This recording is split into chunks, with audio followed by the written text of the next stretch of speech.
último episódio da última temporada de My Little Pony, a Amizade Mágica virou figurinha carimbada aqui no canal. E não é à toa, né? O tanto de bombas que recebemos nesse episódio. E hoje vamos falar justamente sobre aquele finalzinho do episódio que vocês já conhecem tão bem, em que vemos pela primeira e última vez as amigas da Twilight velhinhas. Fala, gente bonita, eu sou a Mia e estou tão animada quanto vocês para explorar todos os finais, detalhes e acontecimentos nesse episódio envolvendo nossas amadas personagens. Então, sem mais delongas, vamos começar por ordem dos pôneis que entram na sala do trono. A primeira pônei que chega é a Pinkie Pie, com uma crina maravilhosa, bem mais volumosa e repleta de confetes e enfeites. E ela não está sozinha. Vemos nesse episódio que ela teve uma filha. Filha não, filho. Sim, parece menina, mas é menino. E se chama Little Cheese. E é amarelinho no pelo, com crina rosa clara e a mesma animação da mãe. Pela galinha de borracha que vemos na cena, acho que ficou claro pra todo mundo que a Pinkie acabou ficando com o Cheese Sandwich, com quem criou uma família muito fofa e muito feliz. Um final digno da Pinkie Pie. Um pouquinho mais pra frente, o episódio vemos a confeitaria com os gêmeos da senhorita Cake já crescidos e com suas cutie marks, ambos relacionados à confeitaria, meio óbvio, né? E também vemos o Cheese Sandwich montado em Gummy, seu jacaré de estimação que agora está imenso. Acho que por essas cenas mostradas, conseguimos concluir que a Pinkie Pie ficou em Ponyville, criou uma família por lá mesmo e acabou tomando conta da confeitaria com os gêmeos, já que possivelmente a idade chegou para o senhor e a senhora Cake, que com certeza se aposentaram e confiaram a ela o negócio. A próxima a entrar em cena é a Harriet, com o mesmo estilo de crina, mas com uma mecha cinza. Ela deixa bem claro que não está mais vivendo em Ponyville e se mudou para o Yaquistão. Quem diria, né? Enfim, ela continua sendo a mesma, super vaidosa de sempre. E falando em vaidade, vemos que ela deixou sua boutique de Ponyville em bons casos, com outra personagem que também se mostrou muito vaidosa durante seu desenvolvimento, a Iona. E achei muito legal a troca que tivemos aqui. Uma pônei indo para o Yaquistão e uma Yak ficando com a boutique de Ponyville. Foi uma boa escolha dos produtores. E fico feliz em saber que a boutique original da Harriet continuou aberta após todos esses anos.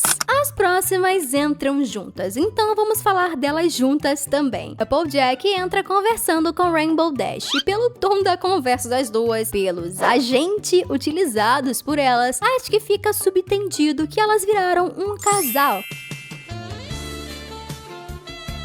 Sim, gente, para a alegria de quem shippava as duas. Lógico que nada foi 100% confirmado. Elas também mudaram de penteado, o cabelo da Rainbow Dash ficou bem mais esvoaçante, enquanto a Applejack começou a usar um coque na crina e tranças na cauda. E um detalhe bem triste dessa parte, se olharmos com atenção, temos que ela está usando um lenço bem familiar. Para quem não ligou uma coisa a outra, esse é o lenço da vovó Smith, que provavelmente já passou dessa pra melhor. Uma homenagem linda, né? Mais pra frente no episódio, vemos como ficou o rancho maçã doce, onde vemos que Big Macintosh e Sugar Bell tiveram um filhinho.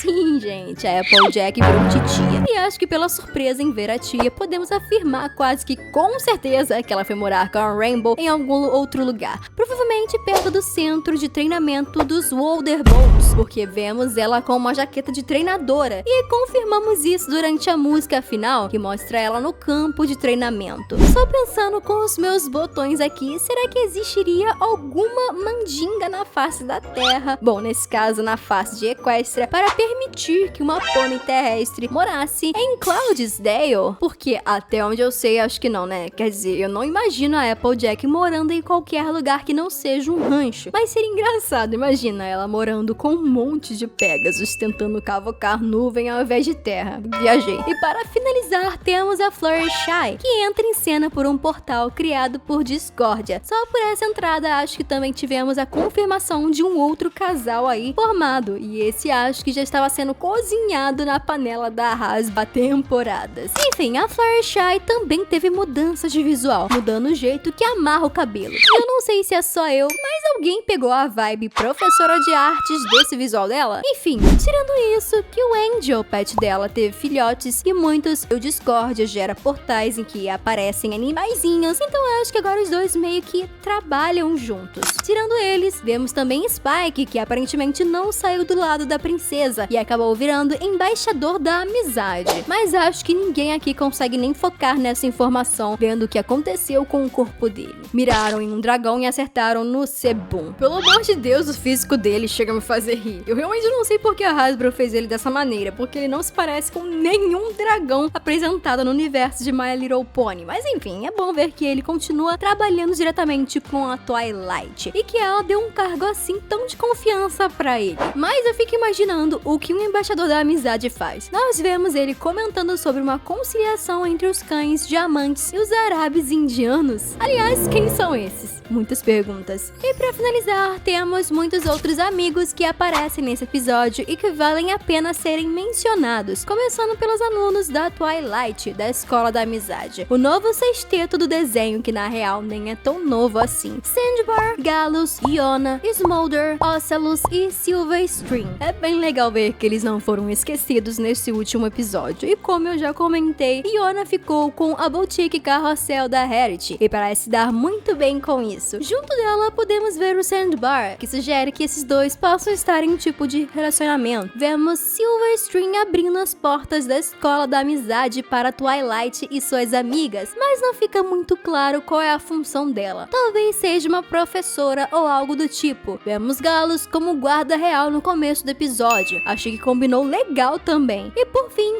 Smolder e Ocellus, que continuaram na escola. Mesma situação da Silverstream. E gente, dentro da Escola da Amizade vemos tantos rostos conhecidos também, como Starlight Glimmer junto com Sunburst, ambos em trajes formais, então acho que eles acabaram virando os novos diretores da escola. Vemos também as Cutie Marks Crusaders, que estão dando aula na escola também. E aqui temos outro detalhe escondido, porque a Apple Bloom está usando o lenço de sua tia-avó, Golden Delicious. Você acha que é o mesmo caso da vovó Smith aqui, uma homenagem para outra pônei que também já se foi. Sinceramente, é empolgante ver o que rolou com cada personagem. É legal ver o trabalho que My Little Pony foi, porque se pararmos pra pensar, diferente de muitos desenhos por aí, os personagens não são 100% grudados ao personagem principal. E dá aquela sensação de que cada pônei tem sua vida única durante essas 9 temporadas do desenho. Vidas que foram se desenvolvendo sem que a gente percebesse. Então esses pequenos detalhes só deixam esse desenho mais interessante e especial. E você, concorda comigo? Qual foi o personagem com o melhor final na sua opinião? Comenta aqui embaixo. Muito obrigada por assistirem